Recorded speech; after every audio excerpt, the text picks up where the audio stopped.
Hello and welcome back to Florida Foodie. I'm Candace Campos. And I'm Lisa Bell. Today's guest is a U.S. Army Special Forces veteran with 20 years of service under his belt. Now he runs a coffee company and a cigar company aimed at helping first responders. So we are so happy to be joined today by Brent Tucker, who is from a First Responder Coffee Company, or also known as FRCC. And that's what you guys always call it on social. You're like, thanks for supporting FRCC is what you always say. First Responders Coffee. It's a lot of letters. So Yes. we just shortened it FRCC for everyone. Yeah.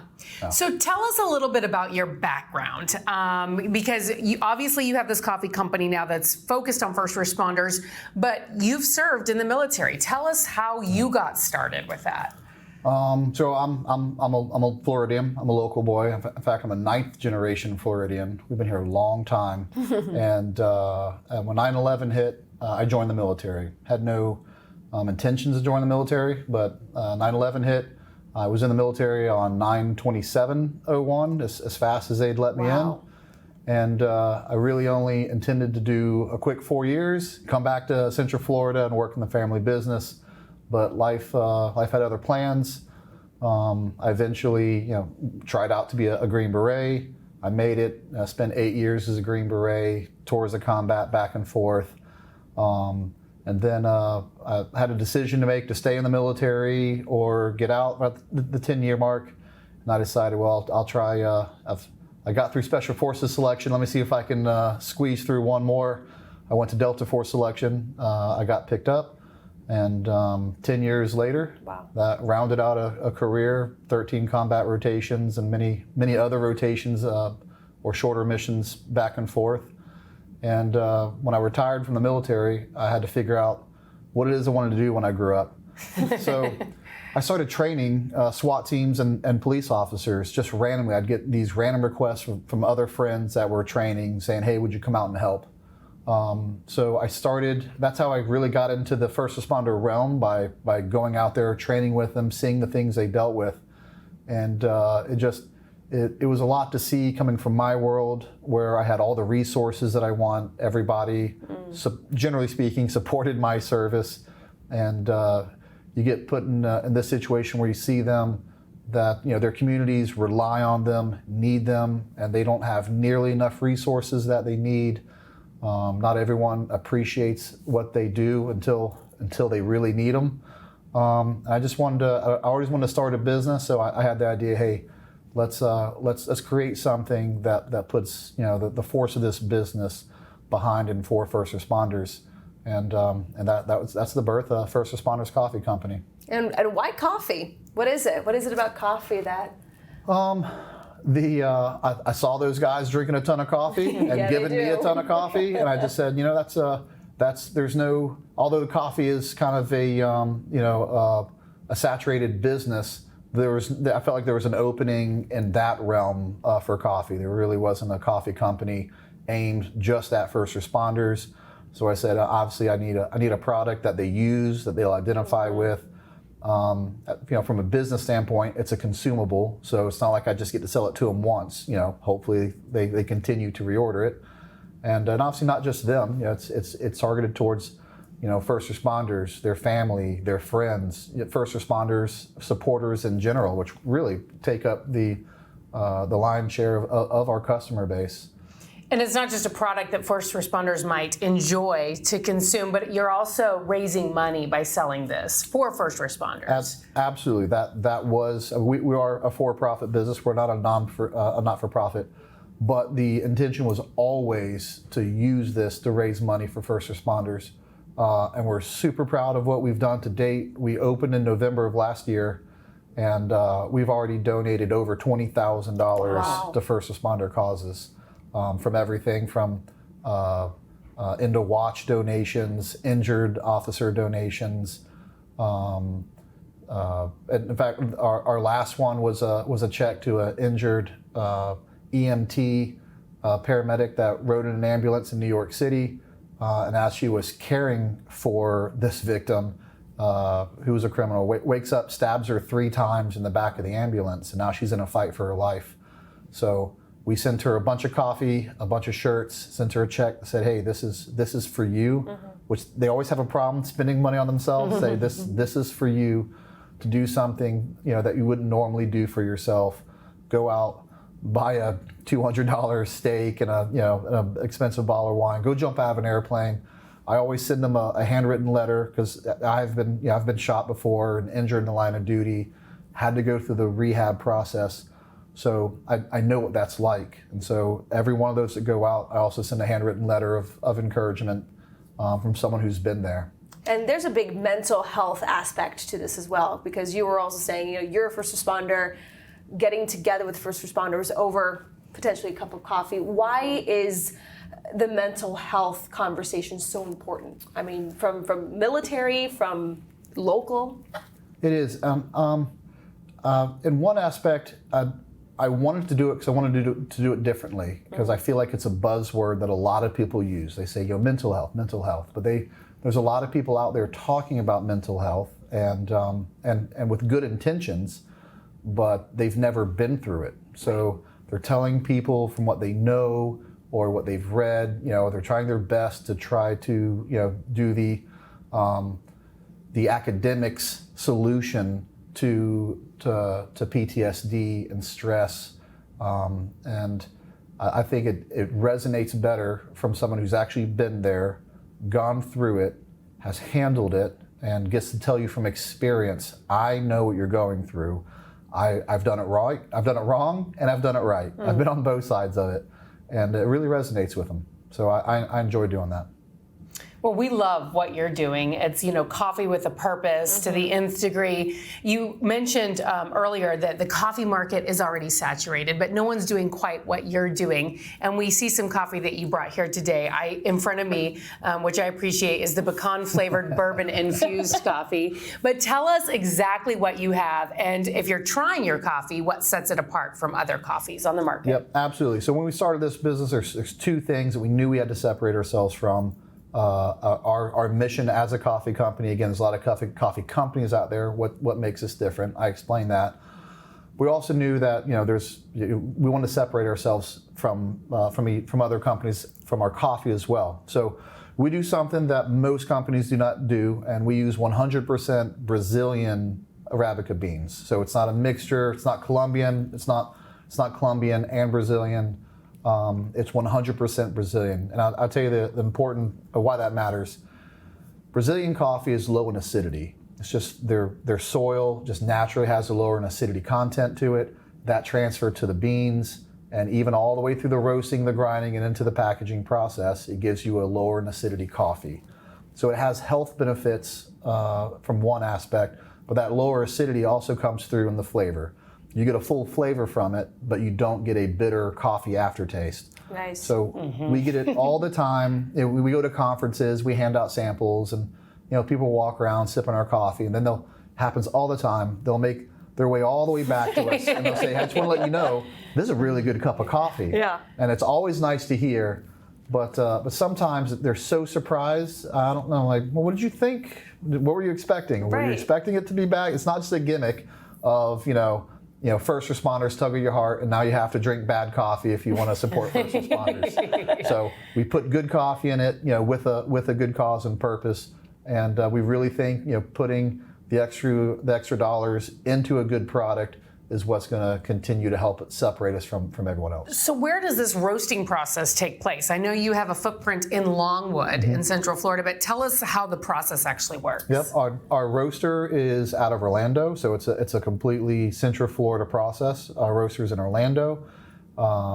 He ships it over to Longwood, our warehouse, in whole bean form. So we have the whole beans roasted, light roast, medium roast, dark roast in our warehouse, and then from there, we sell whole bean bags, we sell ground coffee. It either goes to the grinder or goes whole bean, and then depending on the bag that they picked, goes into the bag, gets sealed, gets shipped, all from our warehouse. And you have the warehouse there, but it's not a storefront. So you guys, where can we find your coffee? Yep. So online is primarily where our sales come from, which is frccoffee.com. We're an online retailer. But that being said, we have a wholesale side of the business that is continuing to grow. Ace Hardware stepped up and allowed us into 6 or 8 of their stores throughout Central Florida. We're in a couple of random gun shops all the way from here in Central Florida all the way down to Jupiter, Florida. And we're also into some training facilities all over the United States that train first responders and carries our coffee. Tell us the different flavors that you brought today. And do these rotate regularly, or do you always have these? How does that work? So this is what's unique about our packaging. And we have more than this. I didn't want to bring 8, 10 How many bags do to the you table. have? Yeah. I'll tell you about all of our different packaging. I'll tell you, we'll take this off just for a second. These 3 bags here are actually all the same coffee. Okay? So I believe they're all medium roast. So so they're all the same coffee. How we do it is, depending on the theme of the bag is where the contribution goes. So I didn't want make it up. 90% of our customer base to be firefighters, and then give away 90% of our charities to police officers. Just didn't seem like that would be fair. So the theme of the bag is where the contribution goes. And some of the bags have very specific contributions to them. And we'll take another Florida story here, which is the sheriff bag. As you can see, it has Mike Milmerstadt's name on it, which is an Orange County SWAT deputy that lost his life. And even has a personal touch on it up there. It says, "Earn the day." That was his personal motto that kept him going. He'd show up to work ready to go, trained, in shape, focused every day off that motto. So we put that on the bag, and any of the contributions that come in from this one, including the K-Cup boxes, go right to the Milmerstadt family, direct donations. Besides these, we also have a canine line that goes to Canines United out of Jacksonville, Florida, a nonprofit. We have a nurse bag that goes to the American Nurses Foundation. I think that rounds out our bag line.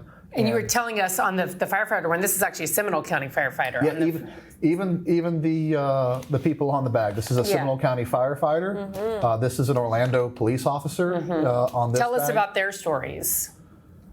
The firefighter is Mike Gagliano. I actually went to high school with him. He was my best friend in high school, and we've stayed in touch ever since. I went out and did 20 years in the military, came back. He went to be a firefighter, and he's still a firefighter. He's a lieutenant at the Seminole County Fire Department, and still on the job and continuing to work. We'll just use his nickname Mongo because he volunteered to do that. And by the way, both these they enjoy our mission so much. I offered them both. I was gonna have to pay someone to come do this. Neither one of them would even allow me to pay him to model for me on the bag. And Mongo's active duty police officer out of Orlando. Been on the job almost 20 years. And continues to serve his community. So it's important to me to have actual first responders in their actual gear, because if you put a military person on a bag that was a fake, I'd look at their equipment and be like, that's not right. My husband does that all the time. He'll be like, her husband who's a first responder. Yes, he's a firefighter in Orange County, but it's interesting how they do look for almost absolutely. You can tell. And they know. And as soon as it's fake, it turns them off. They're like, that's they're an imposter, So it was very important to us to have actual first responders, and as a Florida company to have, if we could help it, Florida and Central Florida, specifically first responders, which we were able to do. And as really cool and beautiful as these bags are, I do feel like it might be tough to compete with a canine, though, on the front of your bag. I know. I'm between firefighters and canines. So I'm just kidding. I don't say this very often, but it's got kind of a tongue in cheek. The canine line came out a little later, and as I say jokingly, these people on these bags will come and save your life. They will literally come and save your life. Generally speaking, that dog is trained to go bite you. And yet you put a dog on that bag and people look at that, they go, oh, the dogs. And when we first came out with it, it was our absolute bestseller. And again, I say that tongue in cheek. Dogs do more than just bite people. I can see the comment section now. No. So we also see FRCC, which started out as First Responders Coffee Company, but on your hat we now see First Responders Cigar Company. You have some cigars here. We do. Let's bring those in so people can see those. us. So how did this come about? And tell us, how you're selling these and where that money is going. Yeah, so we kept on expanding our line of coffee, but at some point, you're just going to overly kind of saturate your line of coffee, and it's hard to continue growing a business. At the end of the day, it's still just coffee. I feel like we can slowly expand our coffee footprint, which we will continue to do. We were just having a meeting. We're like, hey, we were talking about again expanding the coffee line. There's always another first responder that we would like to support. We could easily come out with a Fish and Wildlife bag. Yeah. We could easily come out with a state trooper bag. We could easily come out with a dispatcher bag. Like all those jobs are important, so we can continue down that. And we had the idea of, hey, is there something? Let's just think outside the box. Is there something else that we could another market, kind of like coffee, that we can get into that no one else is in? And I've always enjoyed cigars, and that got brought up. And I thought for a second, I was like, well, that's actually a really good idea. Let's stop for that. Let's talk about that for a second, because I selfishly want to smoke cigars. And as we went down that road, as if coffee does have its competitors. There's the Black Rifles out there. As we're into this space, there is fire department coffee. There is Blue Line Roasting. There are competitors. And as we look down this, there's the market's just absolutely wide open in the cigar market, and there's a lot of first responders and first responder supporters and retired first responders that smoke cigars, and there's not a single competitor like that in coffee that we mentioned in cigars. Mm-hmm. So even though we thought it was a little more of a niche market, we thought the opening was wide open. Makes sense. And we went for it, and the results of our first month couldn't be any better. Wow. If it continues, even though we've been in the coffee market which isn't a long time, almost a year, the cigar market may outpace our coffee sales by next month, because it's so unique, and it's there's no one else competing in that space. So people who know cigars, how would you describe your cigar compared to other cigars? There's two things I would almost say we lucked out on. Although I started a coffee company, you would think I know a lot about coffee. I know a lot more about coffee now than when I started. Our roaster who we hired, it is his job to know about coffee, and he suggested Brazilian. Walk that down, and we tasted it. We said, that I really like that. Mm-hmm. Sets it apart. Well, we did the same thing for cigars. I have the cigars I like, but I'm not an expert in cigars. So we went to a cigar broker that I know. We did the same thing, the taste test. We had him explain to us and went off his suggestions. And again, by relying on the experts and us not knowing everything, he's led us down the right direction. And this particular cigar is what's called a Cuban seeded cigar. It's grown in Nicaragua, but it's still very much like a Cuban cigar. So the tobacco plants they would traditionally plant in Cuba, they're now growing in Nicaragua. So they call it a Cuban seeded Nicaraguan cigar. It's called a Habano, which comes from the word Havana. Again, back to Cuba. So Nicaragua in the last probably 5, 6, 7 years has completely taken over the cigar market with its quality control, and it's just attention to detail. A lot of the major manufacturers have shifted over to Nicaragua. So based on that, it was just a win-win situation, having the quality of Nicaragua with the full flavor of a Cuban cigar, and it's a medium flavored cigar. So if you're not a seasoned cigar smoker, it's not going to overwhelm you right off the bat. But if you are a seasoned cigar smoker, it's not so light that it's not enough for you. Makes sense. So we have a very good cigar that kind of is open to every smoker. As a Cuban, coffee and cigars, to me, that's like my childhood at my grandparents' house, right? So I understand that. And the tagline, someone came up when they were like, we should do cigars, and you can start our day with us and you can end your day with us. That's perfect. And I was like, well. So, talk about a 180, going from a Green Beret to selling coffee and cigars. Tell us about, just the difference in your life from 10, 15 years ago to today. How was that shift? Because, Right. It's a big shift. I think, and some people have a problem getting on the military, especially in the special operations community, where you get addicted to that rush. You get addicted to the missions. I again have to talk about all my accolades and everywhere I've been and done. But when I was at my 20-year mark, I felt complete. I said this, when Syria kicked off and I went back and forth to Syria for a while, between Afghanistan, Iraq, and Syria, I just came home one day. I was like, you know what? I knew I would know, when this book is done. And figuratively speaking, I'm not writing a book. I was like, oh, I didn't know about a book. Hold on a second. And that's going to be your next chapter. Maybe. No pun intended. And so the separation part of it, to me was just a natural progression of my life. I felt like it was time. I moved on. I always knew I wanted to be a small business owner because I grew up as in a family business. My dad was a small business owner, and he took that from my grandfather. So I knew I wanted to start something. I have 4 kids that hopefully, I can provide for my kids. 3 of them are girls. I'd love for my 3 little girls to never work for anyone else but their dad. God bless your father's 3 girls. So the business aspect, was a kind of an easy transition because it's what I wanted to do. And then, ironically enough, the lessons I learned in special operations really carried over into the business. That's interesting. A solid work ethic, having to work, 6 days a week, 6.5 days a week if you want to master your craft.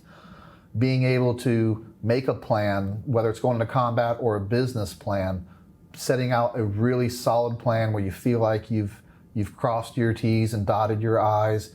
And then when you put that plan into action and things aren't going right, the way they do in missions, they never go right, identifying what's not going right and then adjusting quickly, but adjusting accordingly. All those life lessons that special operations taught me, I brought over to business. It is so interesting to hear you say that because we have heard so many restaurant owners, and I was about to say that, but I don't want to liken running a restaurant to being a Green Beret or in a Delta Force because it's night and day. Like that, yeah. But a lot of people we have talked to here on Florida Foodie have described operating a restaurant like being in battle. It's like you're in the trenches and your stuff's thrown at you left and right, and you're putting out fires nonstop. Absolutely, like I said, we're still in our first year, and that's what I feel like. This whole first year has been nothing but a battle. Unfortunately, I feel like we've done almost everything wrong. Our marketing plan was wrong. We had to shift off of that. Our packaging was wrong. These are all new packaging that we had to reinvest They're great into. Yes, yes. And how was you. your packaging wrong? Was it just not like sealing the flavor in right? No, I don't believe it resonated well. It wasn't that wow factor. Like you kind of This feels like a first responder. Yeah, we see it all the time where firefighters or firefighter supporters will pick up this bag like, oh, this is a really cool bag. That's that's the connection you have to have. It's not enough to have good coffee, because they don't know that unless the bag draws them in first. So we just didn't have that that wow factor, so to speak, with our packaging. We fixed that. Even our logo, we've switched our logo, which made us switch our apparel because our old logo was on there. I just feel like everything we did was wrong, or just not good enough for where we want to take the business. Yeah. But it's our first year. Yeah, and that's also kind of, you have to Yeah. kind of embrace that, right? And enjoy the moment and enjoy the ride. And I love a challenge. Yeah. It's why I love the selection process of being a Green Beret and being in the Q course and proving yourself and not just thinking that you're good enough to do this, but proving it.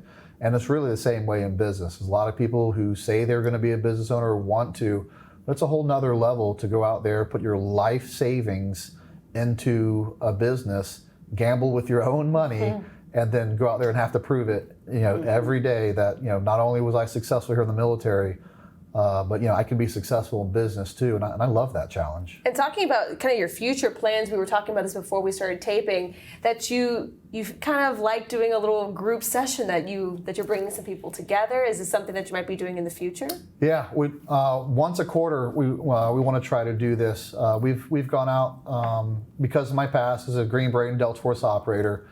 I'm pretty comfortable around firearms, as you'd suspect.